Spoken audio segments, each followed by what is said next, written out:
तुमच्या देखील फॅक्टरीचं light bill हे दिवसेंदिवस वाढत आहे का? काम ॲज इट इज आहे, परंतु येणारं लाईट बिल हे दिवसेंदिवस वाढत चाललेलं आहे आणि तुम्ही देखील टेन्शनमध्ये आहात. मित्रांनो, याचं मुख्य कारण हा तुमच्या फॅक्टरीमध्ये इन्स्टॉल असलेला कॉम्प्रेसर हे असू शकतं. कसं ते पुढच्या 2 ते 3 मिनिटांमध्ये आपण समजून घेऊयात. मित्रांनो, आज सकाळी एका कस्टमरचा कॉल आला आणि त्यांनी सांगितले की सर, आमचं कामही तितकंच आहे जितकं पहिले होतं, परंतु आता सातत्याने आमचा लाईट बिल वाढतोय. तर यामध्ये कॉम्प्रेसरचा काही रोल असू शकतो का? तुम्ही जर आमच्या फॅक्टरीत आलात आणि व्हिजिट केली तर आम्हाला ते कळू शकेल. तात्काळ मी त्या कंपनीत जाऊन व्हिजिट केली. त्या ठिकाणी 20 HP fix speed screw compressor install केला होता. त्यांचे जे काही न्यूमॅटिक ऑपरेशन होते त्यासाठी हा कॉम्प्रेसर वापरत होते. 20 HP फिक्स स्पीड कॉम्प्रेसर हा लोडिंग आणि अनलोडिंग या 2 कंडिशनवर चालतो. लोडिंग म्हणजे अशी स्थिती जिथे कॉम्प्रेसर प्रत्यक्ष हवा बनवतो आणि तो पुढे जे काही ॲप्लिकेशन आहे न्यूमॅटिकचे त्याला ते वापरले जातात. आणि अनलोडिंग कंडिशन म्हणजे अशी स्थिती की जिथे कॉम्प्रेसरचे मोटर आणि एअर एंड फिरतात, परंतु कॉम्प्रेसर कुठल्याही प्रकारची हवा बनवत नाही. परंतु हा कॉम्प्रेसर त्या कंडिशनमध्ये 0.40% 0.40% पॉवर कन्झम्पशन करत असतो. मी थोडा वेळ त्या कॉम्प्रेसरचं ॲनालिसिस केलं, ऑब्झर्वेशन केलं. त्या ठिकाणी मला लोडिंग आणि अनलोडिंग या कॅल्क्युलेशननुसार मला असं लक्षात आलं की हा 20 HP कॉम्प्रेसर हा 50% लोडिंगवर चालतोय आणि 50% अनलोडिंगवर चालत आहे. मित्रांनो, या ठिकाणी आपल्याला समजून घ्यावा लागेल की हा जो 20 HP कॉम्प्रेसर आहे तो त्या ॲप्लिकेशनच्या दृष्टिकोनातून ओव्हर साईज होता, म्हणून तो अनलोडिंगवर जास्त चालत होता.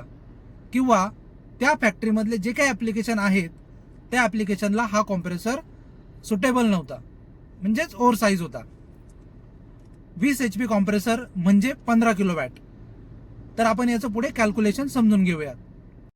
आपण आता ह्या कॉम्प्रेसरचं लोडिंग आणि अनलोडिंग ह्या दोन्ही गोष्टी समजून घेऊयात, म्हणजे आपल्याला लक्षात येईल की हा ओव्हर साईज कॉम्प्रेसर ह्या फॅक्टरीच्या लाईट बिलावर कसा परिणाम करतो. 20 HP कॉम्प्रेसर आहे, त्याची मोटर 15 किलोवॅटची आहे. 15 किलोवॅट इंटू 0.5 म्हणजे 50% हा कॉम्प्रेसर लोडिंगवर चालतो. 15 kilowatt into 0.5 into 24 hours. 24 hours इथली प्रोडक्शनची शिफ्ट आहे, इंटू 13 रुपये. 13 रुपये तिथला युनिट रेट आहे, इज इक्वल टू 2314 रुपये. एका दिवसाला म्हणजेच 24 तासासाठी हा कॉम्प्रेसर लोडिंगवर 50% लोडिंगवर 2340 रुपये या ठिकाणी खर्च करतो. आता आपण अनलोडिंगमध्ये समजून घेऊयात. अनलोडिंग म्हणजे मी मगाशी जसं सांगितलं अशी स्थिती जिथे कॉम्प्रेसर हा ऑन असतो, कॉम्प्रेसरची मोटर आणि एअर एंड्स फिरत असतात, परंतु कॉम्प्रेसर कुठल्याही प्रकारची हवा तयार करत नाही. त्याचे आपण कॅल्क्युलेशन समजून घेऊयात. 15 किलोवॅट इंटू 0.5 म्हणजे हा 50% अनलोडिंग आहे. 15 किलोवॅट इंटू 0.5 इंटू 24 तास तिथला जो काही प्रोडक्शनची शिप आहे ती इंटू 0.44 म्हणजे 0.40% तो पॉवर कन्झम्पशन करतो, म्हणून 0.4 इंटू 13 रुपये तिथला जो काही युनिट रेट आहे तो इज इक्वल टू 936 रुपीज. 936 रुपये हा कॉम्प्रेसर 24 तासासाठी अनलोडिंग कंडिशनमध्ये वाया घालवतोय. मित्रांनो, आता हे झालं एका दिवसाचं. 936 गुणिले जर आपण 30 दिवसाचं कॅल्क्युलेशन केलं तर 28,080 रुपये हा कॉम्प्रेसर प्रति महिना वेस्ट करत आहे. त्यामुळेच ह्या कंपनीचं लाईट बिल सातत्याने वाढताना या ठिकाणी आपल्या लक्षात येतं. आता हा झाला महिन्याचा डाटा.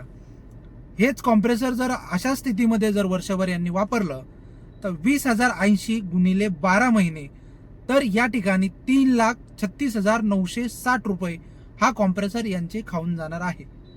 म्हणजे हा कॉम्प्रेसर फक्त ऑन आहे, हवा बनवत नाही, काहीच नाही. पुढे जे काही ॲप्लिकेशन आहे त्यांना हवा पण देत नाही, पण तरी देखील हा कॉम्प्रेसर या फॅक्टरीचं वर्षाला 3,36,960 रुपये लाईट बिल यांना येणार आहे. तर मित्रांनो, ह्या कस्टमरकडे जाऊन ज्यावेळेस मी हे सगळं कॅल्क्युलेशन त्यांना मांडलं, त्यांना सांगितलं, त्यावेळेस त्यांना मी एक सजेशन दिलं की तुम्ही ह्या कॉम्प्रेसरला VFD ड्राईव्ह हे लावून घ्या, जेणेकरून तुमचा कॉम्प्रेसर जास्त अनलोडिंग आणि लोडिंग या दोन्ही कंडिशनवर जरी चालला तरी VFD ड्राईव्ह हा जे काही समोर जे काही ऍप्लिकेशनला जी काही एअर डिमांड आहे ते त्यानुसार तयार करेल आणि तुमचा जो काही अनलोडिंगचा जो काही रेशो आहे तो खूप सारा कमी होईल आणि तुमचं हे जे अतिरिक्त येणारे लाईट बिल आहे ते देखील कमी होईल. मित्रांनो, माहिती आवडली असल्यास आणि अशा नवीन नवीन अपडेट तुम्हाला जाणून घ्यायचे असल्यास तर आपल्या यूट्यूब चॅनलला एअर सोल्युशन टेक गुरु या यूट्यूब चॅनलला सबस्क्राईब करा. व्हिडिओ आवडल्यास लाईक करा. काही सजेशन द्यायचे असेल तर कमेंट बॉक्समध्ये नक्की द्या. धन्यवाद.